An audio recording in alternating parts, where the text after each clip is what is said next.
어머니가 참으로 성령의 능력으로 치료받고 중풍병 갈 때는 실려갔는데 올 때는 내 손 잡고 뛰어왔다니까. 응? 그 뒤부터 부흥회라는 부흥회는 다 쫓아다녔어. 어린 나는 덩달아서 동생 없고 내 손 잡고 어머니가 늘 은혜 있는 곳에 찾아다니면서 늘 은혜 받는 그러한 생활을 하게 됐던 거예요. 영적 부흥이 다시 그러한 예수 그리스도의 계절이 이 한국 땅에도 우리 영주감정에도 여러분의 심령 가운데도 다시 신앙의 봄이 오기를 주의 이름으로 축원합니다. 선지자 사무엘이 위대한 지도자였음을 말해준 중요한 이유 중에 하나가 성령이 충만한 사람을 살리시는 라마나옳 공동체를 세운 거예요. 라마라는 말은 사무엘의 고향으로 예루살렘에서 멀리 떨어진 두메산골 지역입니다. 나옳은 작은 공동체를 뜻하는 히브리어예요. 사무엘이 고향인 라마에 세운 작은 공동체라 해서 라마나옳이라고 성경에 일컫습니다. 사무엘상 12장에 보면 사무엘의 당시의 모습은 백발이 성성한 나의 은퇴를 하고 이게 중앙무대에서 떠나 고향인 시골 라마로 내려갔던 거예요. 귀향했던 거예요. 그 나이에 고향으로 내려간 사무엘은 그때부터 가장 중요한 일을 시작하게 됩니다. 다른 사람들 같으면 은퇴 후에 한가로이 낚시를 즐기거나 아니면 손주들 재롱이나 즐길 나이에 그들은 달랐어요. 뜻이 있는 젊은이들을 모아가지고 신앙의 공동체를 이루어서 함께 살면서 낮에는 함께 노동을 하고 밤에는 하나님의 뜻을 받들어 어떻게 이 쇠잔한 기울은 나라와 이 민족을 살릴 것인가를 젊은이들과 논의하며 하나님께 기도했다는 거예요. 그래서 이 세 가지 따라서 합시다. 기도, 말씀, 노동. 이건 믿는 자의 생활 속의 삼박자와 같은 거예요. 이런 라마나옳 공동체가 사람들의 입에서 입으로 널리 알려지기 시작하자 믿음이 있고 그 당시에 뜻이 있는 구국의 열정을 가진 사람들이 그 당시에 젊은이들이 하나둘씩 짝을 지어서 그곳으로 몰려들기 시작합니다. 이렇게 몰려든 젊은이들 중에 다윗이라는 이름을 가진 사람도 포함이 되어 있었다는 얘기. 다윗이 라마나옳 공동체로 스스로 들어갈 수밖에 없었던 당시에 그의 쫓기는 처지가 오늘 우리가 함께 읽은 본문의 내용이 되겠습니다. 먼저 사무엘상 16장에서 사무엘은 다윗을 찾아가 사울을 이어갈 이스라엘의 새로운 왕으로 그에게 그의 머리에 기름을 부었습니다. 그러면서 이어진 사건이 17장이에요. 다윗이 블레셋 장수 골리앗을 물리치면서 이략 민족의 영웅이 되어가지고 이스라엘 역사의 전면에 혜성처럼 등장을 합니다. 근데 골리앗을 죽이고 사기가 충천하여 전쟁에서 승리하고 돌아오는 이스라엘 병사들 앞에서 여인네들이 길거리에서 환영하며 길가에서 늘어서 노래를 부르는데 사울이 죽인 자는 천천히요 다윗이 죽인 자는 만만이로다 라는 노래를 사울왕이 들으니까 기분이 나쁜 거예요. 사울의 마음속에 시기와 질투심으로 이튿날 악신이 그 마음속에 들어가므로 창을 던져 다윗의 심장을 꿰뚫어 죽이려고 시도했어요.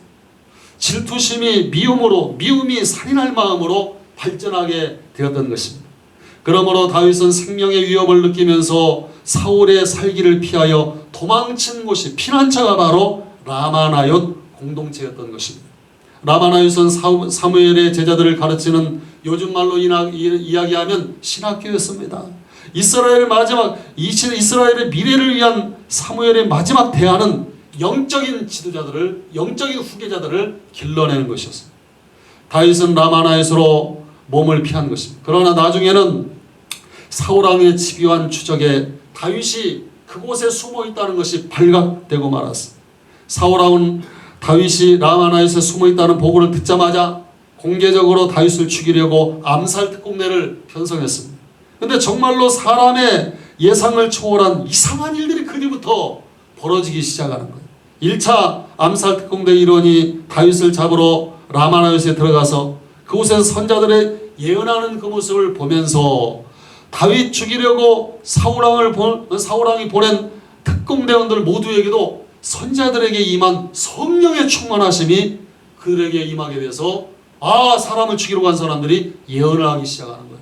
하나님의 영이 그들을 사로잡아 버리자 그들은 하나님 말씀을 예언하는 아무것도 할 수가 없는 거예요. 그러자 사울 왕은 다시 2차, 3차 암살자들을 보냈지만은 그들에게도 마찬가지의 동일한 현상이 벌어지고 말았어요. 하나님의 성령에 취해서 술에 그냥 취한 사람들처럼 예언하느라고 다윗을 죽여야 되는데 자신들이 해야 될 일들을 다 잊어버리고 말았어요. 그들은 자기들에게 내려진 왕명을 행할 수 없도록 하나님이 그들의 몸도 사로잡고 그들의 마음도 사로잡고 그들의 영도 사로잡아 버렸어요. 이렇게 사울왕의 암살 계획은 번번이 무산되고 다 함흥차사가 되고, 이때 이 사울왕에서 이런 멍청한 놈들이 있나 이렇게 생각하면서 이번에는 사울왕이 직접 다윗을 잡아 죽이기 위해서 몸소 라마나요스로 찾아갔습니다. 그런데 이번에는 아예 사울이 나요스로 가는 도중부터 하나님의 성령이 그를 얼마나 강하게 붙잡아서 역사를 하는지, 그를 붙잡아 가지고 벌거벗고 이제 열이 난다고 옷을 벗고 예언을 하기 시작합니다. 라마나요스에 도착했을 때는 아예 자기 옷을 벗고 예언하며 하루 종일 밤낮으로 벌거벗은 채 사울이 누워 있었다는 것입니다. 얼마나 가슴이 뜨겁고 몸이 뜨거웠으면 옷을 벗고 하루 종일 있었을 수 있을까? 그래서 사람들은 이 광경을 본 후에 오늘 본문 마지막 절에 뭐라고 말합니까? 허참 별꼴들 다 보겠구만. 사울도 예언자 중에 한 사람이었다는 말인가? 하면서 이야기하는 유행어가 그 당시에 시작이 됐다는 얘기. 라마나요, 하나님의 강력한 임재가 있는 그 신앙의 공동체. 이러한 역사가 과거에만 있냐?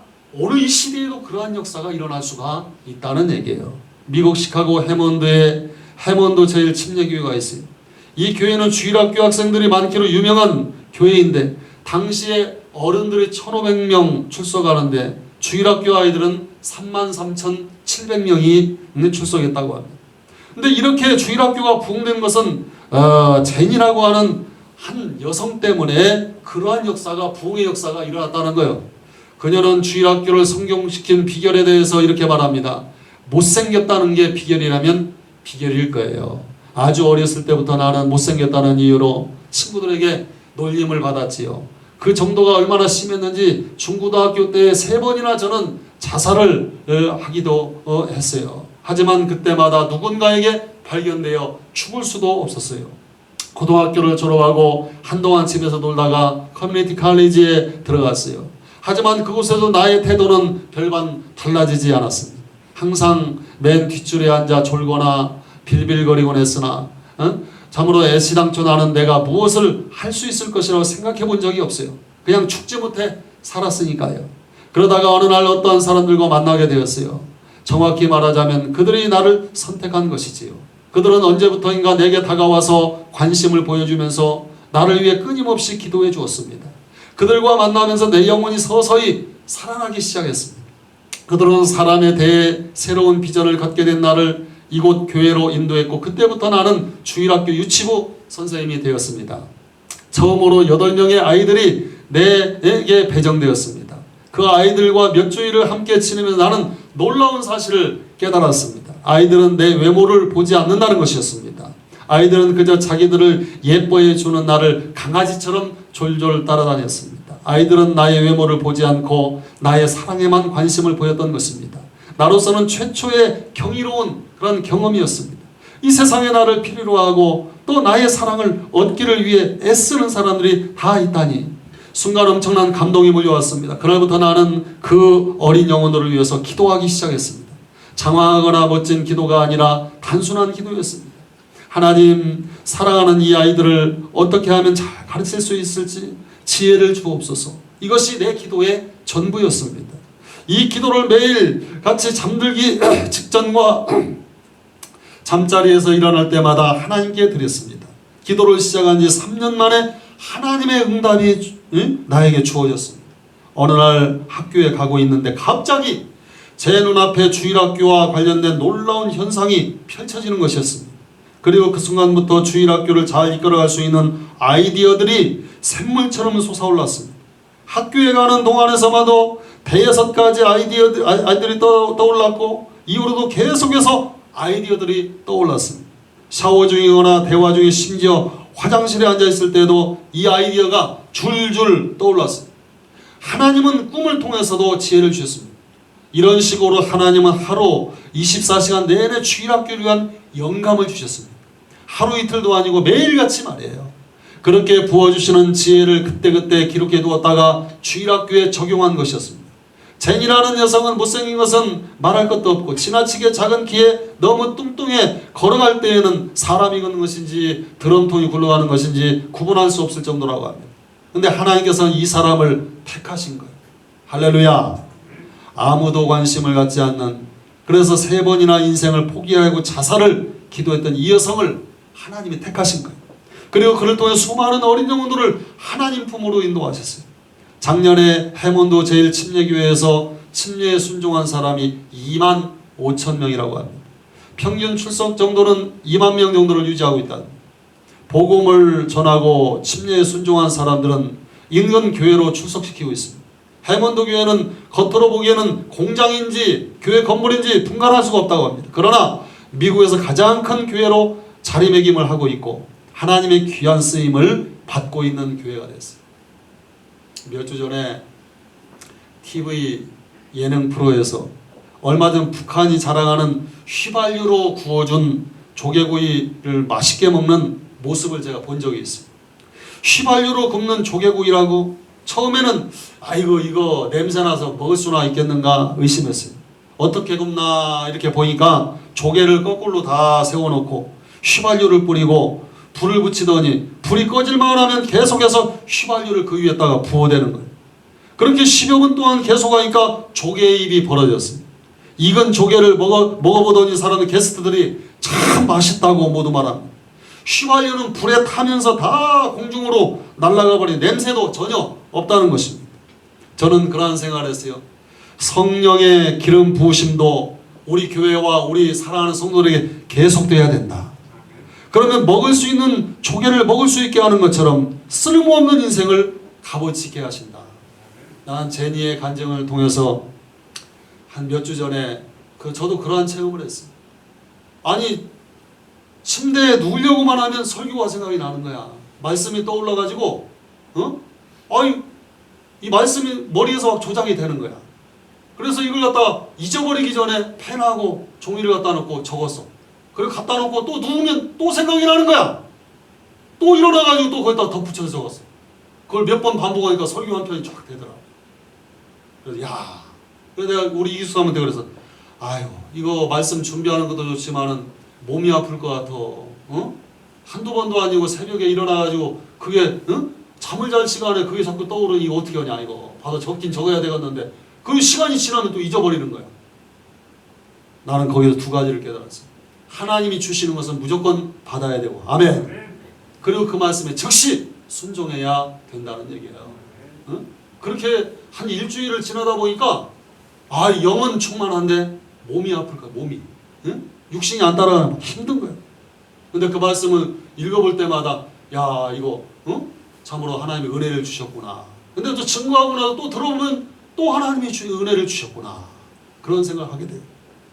우리 영주교회 성도들의 10년 가운데 여러분의 메마른 10년 가운데 성령의 기름 부으심이 계속되기를 주의 이름으로 축원합니다. 성령의 기름이 부어지는 것마다 참으로 놀라운 일들이 오늘도 일어난다는 거예요. 하나님의 능력이 있는 일꾼으로 쓰임받는 여러분 되기를 주의 이름으로 축원을 드립니다.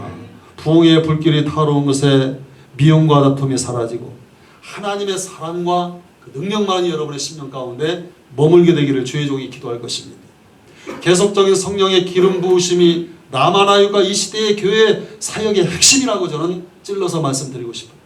그러나 주께서 내 뿔을 들소의 뿔같이 높이셨으며 내게 신선한 기름을 부으셨나이다. 시편 92편 10절의 말씀.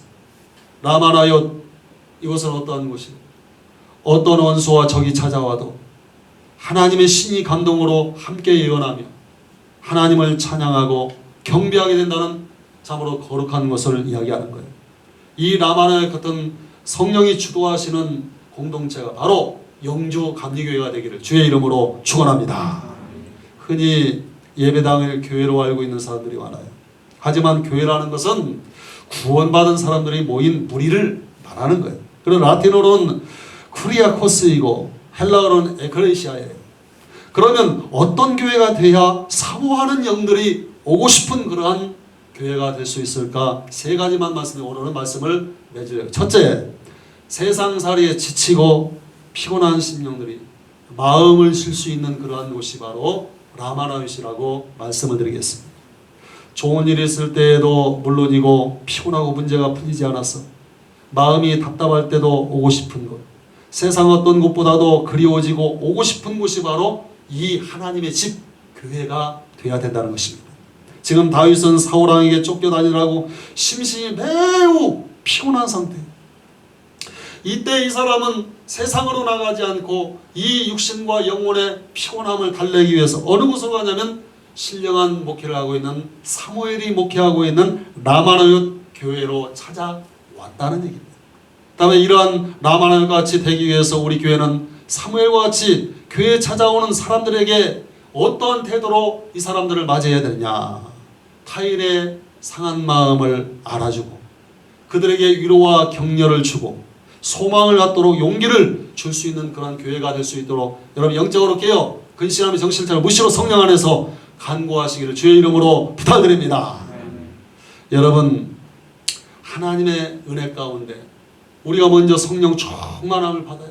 세상에서 정들 곳 없고 마음 들 곳 없고 지치고 피곤한 심령 이곳에 왔을 때 하나님 주신 그 은혜를 함께 나눌 수 있는 그런 성도의 사람과 쉼이 있는 피난처가 바로 이 영주감리교회가 되기를 주의 이름으로 축원을 드립니다.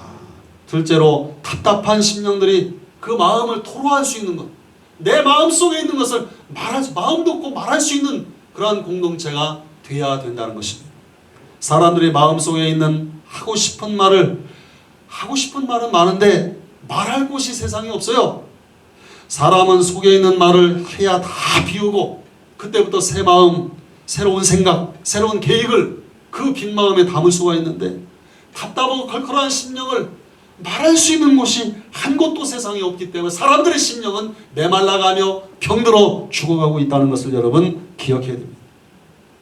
사무엘은 영의 아버지처럼 다윗이 그렇게 쫓기며 피곤하고 지치고 피곤한 자신의 형편과 처지와 자신의 답답한 마음을 아버지 같은 사무엘에게 다 얘기할 때 그 말을 참으로 들어주고 위로해주며 격려해줬고 다윗이 왕이 되는데 큰 도움을 주었던 정신적인 지주가 바로 사무엘 선지자였다는 것을 여러분 기억하시길 바랍니다. 오늘부터 여러분 기도할 때 하나님 내가 할 말을 다 하는 자가 되지 않게 하시고 아버지여 무엇보다도 집사 이상 된 사람은 지도자예요. 권사님은 더 잘해야 되고 장로님들은 더 잘해야 돼요. 다른 사람들의 말을 들어줄 수 있는 그런 깨어있는 영성이 되게 하여 주옵소서. 기도하시기를 바랍니다. 모든 걸 바다처럼 받아들일 수 있는 그런 바다 같은 영성이 여러분의 심령 가운데 임하기를 주의 이름으로 축원드립니다. 유대인 마을에 세 딸을 가진 아버지가 있었어요. 근데 세 딸이 각각 한 가지씩 흠을 가지고 있었대요. 첫째 딸은 몹시 게을렀고 둘째 딸은 도벽이 있었고 셋째 딸은 남을 헐뜯는 그러한 버릇이 있었어요. 아버지가 딸들의 흠을 고쳐보려고 애를 쓰다가 고치지 못하고 고민 끝에 랍비 할례를 찾아갔어요. 할례는 즉각 대책을 말하기 시작합니다. 먼저 큰딸에게는 너는 집에 있을 동안 아무 일도 앞으로 하지 말도록 하라. 너를 위하여 몸종을 여러 명 고용했으니 너는 손가락 갖다 하지 말고 편안하게 그냥 살아라. 그렇게 말했어요. 둘째 딸에게 이 마을에서는 나를 모르는 사람이 이 예비를 모르는 사람이 한 사람도 없다. 모두 나를 신뢰하고 있어. 이제부터 이 마을을 다니면서 네가 갖고 싶은 것은 무엇이든지 가져라. 그 대신 이 아버지 이름으로 달아놓고 그 물건을 가져오너라. 막내딸에게 매일 저녁 식사 후에 너는 내 방에 와서 네가 하고 싶은 이야기를 다 아비에게 하도록 해라. 아무 이야기를 해도 좋다라고 말을 했어. 1년이 지나 아버지가 세 딸을 불렀습니다. 첫째 딸이 말을 하기를 아버지 하루 종일 아무 일도 하지 않고 앉아있기란 고역이에요. 이제부터는 저는 일하고 싶어요. 그렇게 말했어요. 그래서 첫째 딸의 게으름이 고쳐졌습니다. 둘째 딸이 말합니다. 물건을 몰래 훔치는 것보다 돈을 쓰는 맛에서 산다는 것을 알았어요. 둘째 딸의 그 도벽의 그 흠도 고쳐졌어요. 그런데 남을 헐뜯는 버릇이 있는 막내딸은 얼른 아버지의 물루비에 다 앉더니 아버지 글쎄요 하면서 랍비의 사생활이 좋지 않다고 랍비의 뒤통수를 치는 것이었습니다. 그때서야 아버지는 이 세상에서 남을 헐뜯는 버릇을 고치기가 세상에서 가장 어려운 것임을